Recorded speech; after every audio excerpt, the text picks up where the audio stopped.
Est-ce que vous avez parfois l'impression que vos efforts se dispersent, que votre équipe n'a pas trop conscience des priorités qu'ils devraient faire dans votre entreprise et que donc vous avancez dans une direction, vous avez une équipe qui part dans une autre direction et du coup la boîte n'avance pas par rapport à vos priorités? Eh bien, c'est le problème qu'on va résoudre avec le conseil d'aujourd'hui. J'aimerais vous parler d'un livre que j'ai lu en anglais mais qui existe en français, qui est un excellent livre qui est écrit sous la forme d'un roman. C'est un livre d'affaires, des conseils pour développer votre entreprise, mais il est écrit sous la forme d'un roman et il s'appelle Le But.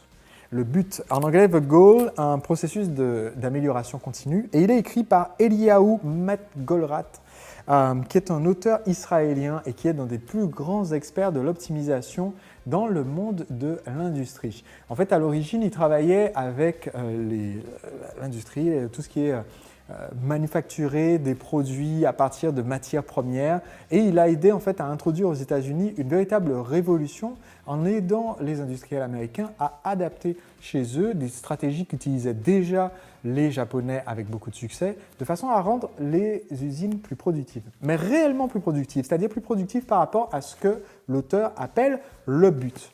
La question qu'il pose dans le livre, c'est quel est le but? À quoi sert notre entreprise? Qu'est-ce qu'on essaye de réaliser?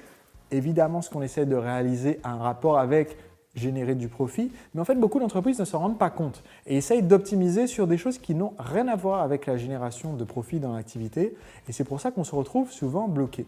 Donc, c'est un livre que je recommande et dans lequel il va vous faire réaliser qu'en fait, votre entreprise a un but que vous devez définir de façon très concrète et ensuite, il va vous expliquer qu'il y a 3 facteurs qui vont vous aider à atteindre ce but. Ces 3 facteurs vont être appliqués différemment selon le type d'activité. Dans l'exemple du roman, du personnage du roman, il essaie de l'appliquer dans son usine parce que le personnage principal est chef d'une usine, mais en fait, ces conseils s'appliquent également si on a une entreprise de service, une entreprise de formation, une entreprise de création de produits, une entreprise de e-commerce, parce qu'il faut adapter ces 3 mêmes concepts. Le premier concept, c'est l'idée que comme notre entreprise doit être prise sous la forme d'un système, donc une boîte, là je prends le livre comme exemple, ça veut dire que si notre entreprise est prise comme un système, on a un flux entrant, on a des choses qui se passent à l'intérieur du système et on a une sortie. Or, ce qui sort, c'est-à-dire le produit qui est vendu et livré au client et qui génère de la valeur parce qu'on a fait une vente et donc ça fait du chiffre d'affaires et du profit, ce qui sort du système, on doit l'optimiser à la hausse. Plus on réussit à faire en sorte que notre système produise non pas du produit qui va aller en stock, mais du produit qui va être vendu et donc générer du chiffre, mieux on se porte. Et en même temps, on doit aussi optimiser 2 autres choses. Premièrement, qu'est-ce qui est aujourd'hui bloqué dans le système? Je vais vous donner un exemple. Beaucoup de mes clients sont dans le secteur de la formation. On pourrait se dire que ça n'a rien à voir avec l'industrie. Et pourtant, ce qui sort du système, c'est un accès de formation, une licence de formation vendue à un client. C'est ça que j'essaie d'optimiser et j'essaie d'en vendre le maximum. Ce qui est bloqué dans le système, c'est tout ce qui est en cours de création. Beaucoup de mes clients qui sont formateurs sont toujours en train de créer un nouveau produit de formation, toujours en train de créer un nouveau truc. Ils ont des vidéos qui attendent sur leur disque dur, des PDF qui sont à moitié écrits, des audios qui sont à moitié enregistrés. Donc, il y a beaucoup de ce que l'auteur appelle du stock, c'est-à-dire des choses qui sont en train de patienter dans un hangar ou sur un disque dur, qui ne sont pas exploitées, qui ne sont pas vendues et donc qui ne génèrent pas de valeur. Tout ça, ça doit être minimisé, ça doit être optimisé à la baisse. Dans votre entreprise, vous devez identifier qu'est-ce qui représente du stock. Est-ce que c'est des prospects qu'on n'appelle pas?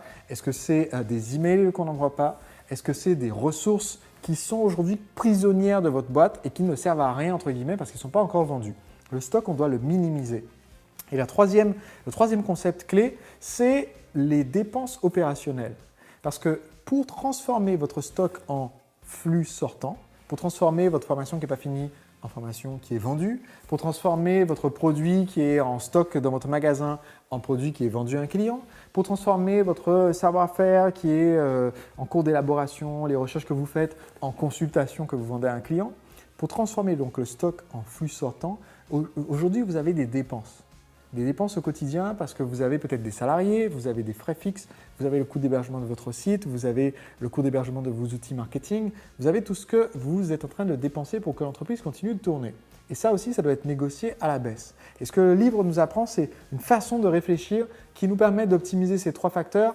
Un des facteurs à la hausse, la sortie, et le stock et les coûts opérationnels à la baisse.